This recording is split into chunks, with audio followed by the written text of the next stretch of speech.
9 August বিশ্ব আদিবাসী দিবস। আদিবাসী সমাজের সংস্কৃতি, ঐতিহ্য ও ইতিহাসকে সম্মান জানাতে হুগলির পান্ডুয়া ব্লকের কাকলি সিনেমা হলে যথাযথ মর্যাদার সাথে পালিত হল বিশ্ব আদিবাসী দিবস ও সংস্কৃতি দিবস উদযাপন। প্রসঙ্গত, বাংলার মুখ্যমন্ত্রী পদে শপথ নেওয়ার পর থেকেই ক্রমাগত আদিবাসী জনজাতির উন্নয়নে কাজ করে চলেছেন মমতা বন্দ্যোপাধ্যায় সরকার। আলাদাভাবে আদিবাসী উন্নয়ন দফতর গঠন হয়েছে। 3 লক্ষের বেশি আদিবাসী মানুষকে জয় জোহার প্রকল্পে মাসে 1000 টাকা পেনশন দেওয়া হচ্ছে। আজকের এই অনুষ্ঠান থেকে বিভিন্ন মানবিক প্রকল্পের সার্টিফিকেট তুলে দেওয়া, বিশিষ্ট মানুষদের সংবর্ধনা দেওয়া, এছাড়াও আদিবাসী সমাজের উন্নয়নের স্বার্থে বিভিন্ন বিষয়ে আলোচনা করা হয়। তাদের এই সমাজের জন্য যে অবদান, তাদের সৃষ্টি, তাদের সংস্কৃতি, তাদের জল জমি জঙ্গলের উপরে যে অধিকার, তাদের বেঁচে থাকার যে ধরন, সব কিছুকে স্বীকৃতি দেওয়ার জন্য আজকের দিনটাকে প্রতীকী দিবস হিসেবে পালন করা হয়। এই অনুষ্ঠানে অংশগ্রহণ করতে পেরে খুশি আদিবাসী সমাজের মানুষেরাও। আমার এই মাননীয় মুখ্যমন্ত্রী বিশ্ব আদিবাসী উদযাপন করছে, খুব ভালো লাগছে। কেননা আজকে দীর্ঘদিন ধরে আমরা এইরকম উৎসব দিবস কেউ পালন করেনি। কারণ আমাদের সরকার 2011 সালে আসার পর থেকে তার পরবর্তীকালে বিশ্ব আদিবাসী দিবস, ধনী দিবস এবং আদিবাসী মেলা এবং বিরসা মুন্ডা 15 ডিসেম্বর দিবস হিসেবে উদযাপন করে।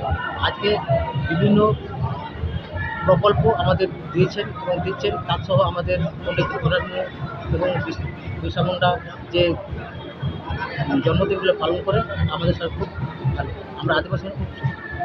অন্যদিকে পশ্চিমবঙ্গ সরকারের যুবকল্যাণ ও ক্রীড়া দপ্তরের উদ্যোগে রাখি বন্ধন উৎসব 2025 উপলক্ষে রাজ্যব্যাপী সংস্কৃতি দিবস উদযাপন কর্মসূচি হয়ে গেল পান্ডুয়া ব্লকে। বিশ্ব আদিবাসী দিবস ও সংস্কৃতি দিবস উদযাপন কর্মসূচিতে অংশগ্রহণ করে হুগলি জেলা পরিষদের সদস্য মানস মজুমদার কি বললেন শুনুন। বিশ্ব আদিবাসী দিবস 1994 সালের আজকের দিনে রাষ্ট্রসংঘ এই ভারতবর্ষ শুধু নয়, সারা পৃথিবীর যারা প্রাচীন জনজাতি আদিবাসী সমাজ, তাদের সৃষ্টি, তাদের ইতিহাস, তাদের যে চিন্তাভাবনা, তাদের ধর্ম উচ্চারণ, এই সমস্ত কিছু পৃথিবীর যে সংঘর্ষের ইতিহাস সেটাকে বাঁচিয়ে রাখার জন্য, তাদের যে লড়াইয়ের যে ইতিহাস, সেই ইতিহাসকে স্মরণ করার জন্য আজকের দিনটাকে তাদেরকে স্বীকৃতি দিচ্ছেন বিশ্ব আদিবাসী দিবস হিসেবে।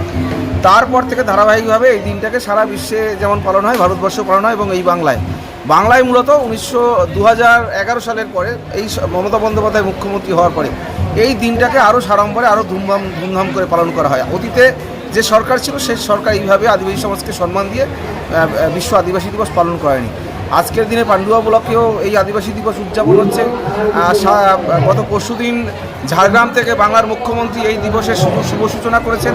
আজকে এখানে যে অনুষ্ঠান, সেই অনুষ্ঠানে বিভিন্ন যে মানবিক প্রকল্পের সার্টিফিকেট আদিবাসী সমাজের যারা বেনিফিশিয়ারি তাদের হাতে তুলে দেওয়া থেকে শুরু করে যারা বিশিষ্ট মানুষ এই সমাজে, তাদেরকে এখানে সম্বর্ধিত করা, তাদের মধ্যে থেকে এই সমাজের জন্য বক্তব্য এবং আগামী দিনে তাদের কী করণীয়, তাদের এই মুহূর্তে তাদের যে সমস্যা, সেই সমস্যার সরকারের নজরে আনা, সবটাই আজকে এখানে আলোচনা হয়েছে। এবং আমরা আশাবাদী যে যেভাবে এই সমাজ তো ভারতবর্ষের সবথেকে প্রাচীন, তারপরে আমরা সবাই, তারা যেভাবে তাদের লড়াই সংগ্রামকে জারি রেখেছে এবং লড়াই সংগ্রাম জারি রেখেছে বলে পৃথিবীর ভারসাম্য বজায় থেকেছে, ভারতবর্ষেও তাদের যে জল এবং জল জমি জঙ্গলের উপরে তাদের যে অধিকার, সেই অধিকারকে যাতে প্রতিষ্ঠিত হয়, বাংলার মুখ্যমন্ত্রী মমতা বন্দ্যোপাধ্যায় সেটাকে একটা অন্য পর্যায়কে মান্যতাকে দেওয়ার অন্য পর্যায়ে নিয়ে গেছে।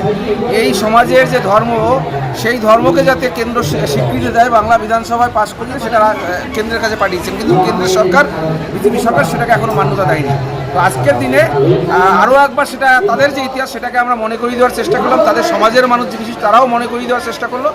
আমরা আগামী দিনে এই সমাজের মানুষ তাদের এগিয়ে চলার পথে সাফল্য কামনা করছি আমরা, এবং একই সাথে এই সমাজের সমস্ত কর্মকাণ্ডের সাথে আমাদের বাংলার মুখ্যমন্ত্রী যেমন আছে, আমরা তার নিচে যারা জেলা পরিষদ, পঞ্চায়েত সমিতি, গ্রাম পঞ্চায়েত, আমরা যারা রয়েছি, আমরাও তাদের সাথে আছি।